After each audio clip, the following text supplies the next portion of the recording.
Hey everyone, how's everybody making out today? Happy Saturday, the day before Easter, right? Yeah, I figured I'd hop on here and wish everybody a happy Easter. And yeah, I just figured I'd hop on because I just felt like it. No particular real reason why. This knife,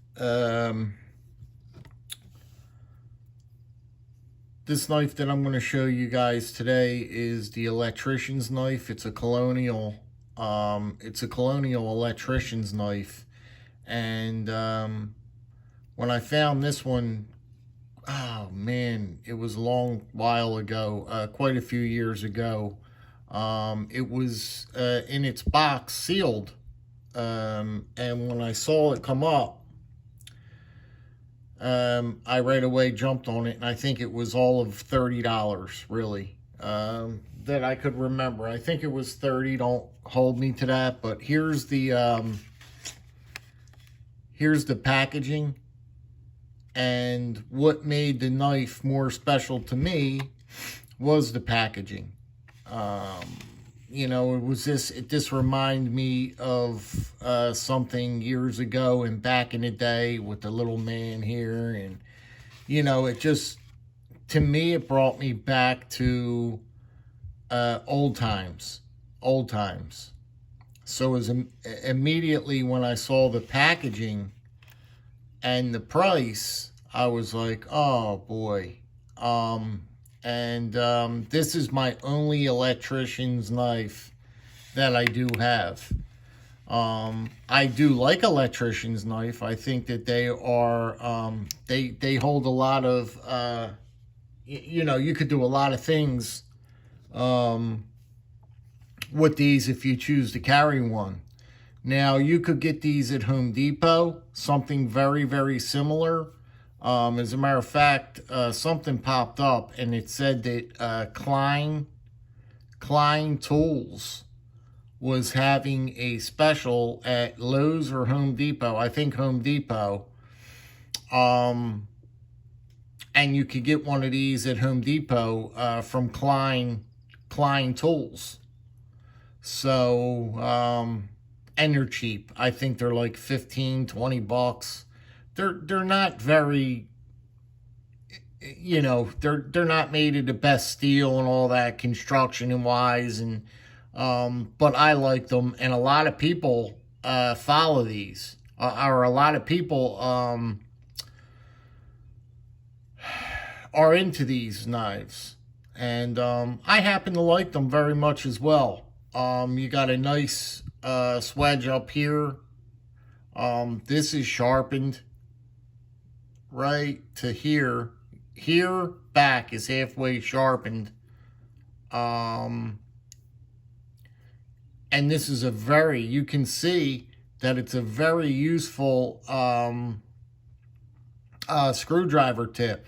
And I mean, some of them come kind of chintzy, but this one really, I mean, you could really, this is really meant for electricians. I mean, you could really pop some covers off. I mean, some outlet covers, and I mean, this is really a true screwdriver tip there. It's very functional. And then you got the blade. Of course, you got this wonderful blade that is extremely sharp and wonderful. And this is a lock back. So, I mean, it really locks solid. It really locks solid. And you got a little decorative bail on the back here, which is nice. This material, I'm not sure what the material is on this. It's like kind of multi-spec. If you really look close enough, it's like kind of like it's kind of like it's got some type of finish on it, but they're plastic. I do believe, I'm almost certain that they're plastic scales. So there's your liner lock here. for the screwdriver part of it, and you just go like that, and then she just goes right home. But it's a really nice piece. I mean, I thought that I did halfway decent for 30 bucks. It wasn't even the money. You know what I mean? I just wanted to try and get a couple of electricians' knives because they're nice pieces, you know? And being a traditional knife guy, these are all the knives that go hand in hand with being a traditional guy. But they're very, I love them. I love these electricians' knives. But anyway, moving forward, I'd like to do a great big shout out to someone in the community. Not someone in the community. I misspoke. To a very, very good friend of mine, and that's William's Knife Life, William, and he gave me a nice shout out for my birthday coming up on the 18th. I'll be turning 50 years old, and he's sending me out a little wonderful gift for lock picking, and I just find it so fascinating. I never knew that there was really such a thing in lock picking. I've always heard of it. I'm not like blind to it. I can't say like I don't know what it is. I know what it is, but as William got in more depth with it and started showing it, I was just fascinated by it. You know what I mean? Now, when he sends me these pics, I'm not gonna sugarcoat anything. I'm not gonna guarantee I'm gonna, be popping locks open and all this other stuff, because to me, it does look like it takes a little while, longer than a little while to get used to, and it takes a skill. You know what I mean? So you have to know what you're doing. And like he said last night, you'll be busting these things up, these little picks. You'll be sticking them in and you'll be breaking them. So you got to be very gentle on how you maneuver them inside of the lock. And you got to know what you're doing. You got to know what you're doing. But anyway, all said and done, it seems like it ought to be fun. I'll sit there and stick, I'll stick the pick in there with a lock and just go into my other world, so to speak. I'll go into a trance, and just sit there, maybe turn some music on lightly, and just monkey around with it. But I couldn't thank him enough. He put my name across the screen and all that. Happy birthday, and wishing me happy birthday, and that was just fantastic. And I appreciate that more than I appreciate stuff like that. That's good stuff. You know what I mean? And speaking of birthdays, I missed his birthday. I don't know where in the hell I was, but his birthday just passed just recently as well. Yeah, his birthday just passed recently as well. Yeah, we're getting up there, William. That ticker keeps ticking, don't it? Yes, it does, buddy. That ticker just keeps on ticking. But there really was no real reason. Well, there was a reason for the video, but, I just figured I'd hop on. It's Saturday afternoon. It's 12:30. 12:30. And, I just wanted to show you guys this electrician's knife. If you guys are into these knives, they're really nice. They are very nice, and you could get some really nice, well, you don't have to get crazy with these electrician's knives. There's no real reason to buy. But you could get vintage. People, I'm telling you, people, like anything else, People collect these, you know. People only collect electrician's knives. Um, yeah. And that's about it. That's really about it, guys. Like I said, I'm just trying to keep my mind occupied at this particular point in time. Um,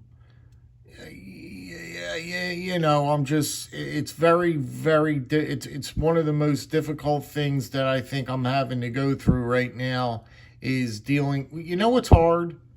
Is dealing with the time. Looking at my dog, knowing that her time is very limited.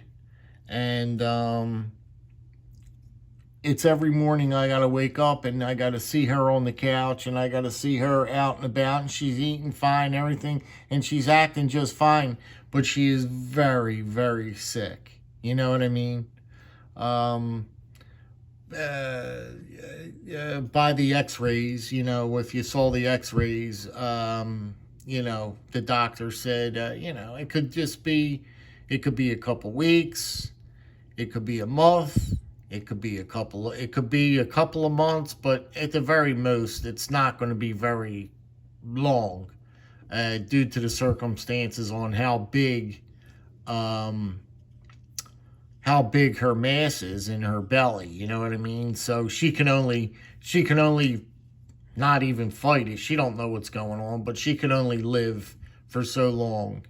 And you know, we're just waiting. We're just waiting for her to show some kind of signs of slowing down, or I don't know what kind of signs you look for. You know what I mean? I guess I'll know. I guess being a dog owner and a dog lover, I mean, I guess I'll know. And yeah, we'll take her in the car and we'll get her right up there, because the last thing you want to do is having a dog suffer. You know what I mean? Like I said, I don't know if I said it in the last video, but some people don't know when to let go. You know what I mean? They love their animals so much, and you're satisfying yourself. You know, you're being selfish. You're being selfish for yourself just to keep the dog alive, and that's not right. You know what I mean? The dog's not. It's not proving anything. The dog's not going to live. You know what I mean? You can't just, you know what I mean? So the best thing is just get the dog up to the vet and have her put down. You know, if you're going through this kind of situation, if you're going through what I'm going through,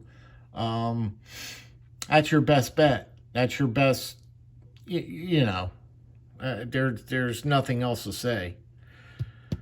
But I'm getting through it. You know what I mean? It's like I said, it's the hardest thing I've ever had to do in my life. You know, I wake up every morning and I go down there on the couch. Like today, I can't really do anything. I was in the garage, putzing around, just doing nothing really. I don't even know what I was doing.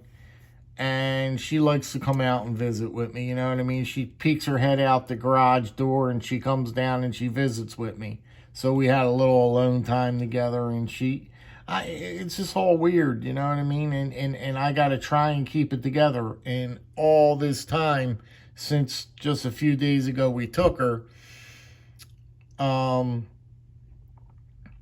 you know, to be honest with you, there's nothing wrong with, you know, I've just been a wreck. You know what I mean? I've been freaking crying nonstop like a gosh darn baby. You know what I mean? I've been crying like a baby, you know, since the doctor a few days ago told us the news, and I just can't stop crying. Every time I see her, I cry. I'm like, oh my God. So I'm trapping myself away. I'm keeping myself away from her. You know what I mean? My neighbor said, that's not right, Pete. You know, don't do that. She wouldn't want that, you know? And I know it, you know? I'm being crazy on this, you know? But then again, every time I can't sit on the couch or I can't do nothing because I start crying. I don't feel like crying. So I just stay away. I'm sheltering myself, you know. I'm staying, you know what I mean? And that's what I'm doing. And I shouldn't do that. I shouldn't do it. I shouldn't do it. So that's about it, guys. Anyway, I wanted to wish everybody a happy Easter. William, I thank you again, buddy, for your kindness, man, and for your well wishes on wishing me a happy birthday and putting that across the board and all that other stuff. It was nice of you, man. I appreciate it. It means a lot. It means a whole lot. So I just wanted to thank you for that. Wish everybody a happy Easter. And yeah, I hope everybody has a fantastic Easter. It's just going to be me and Tricia sitting here. Even her mom's not coming tomorrow. She don't feel that well. She thought she had COVID. I don't know. She went to get tested. She don't have COVID, but she still don't feel well enough to drive all the way here. It's an hour away. So she doesn't feel up to driving here. So she's going to skip and come next weekend. So it's just going to be me and just me and Tricia. So, all right, guys, I'm starting to ramble at this point. Anyway, be good, be well, be safe. You know, be careful out there and do what you guys do. I'll talk to you on the next one. Take care, guys. See yous.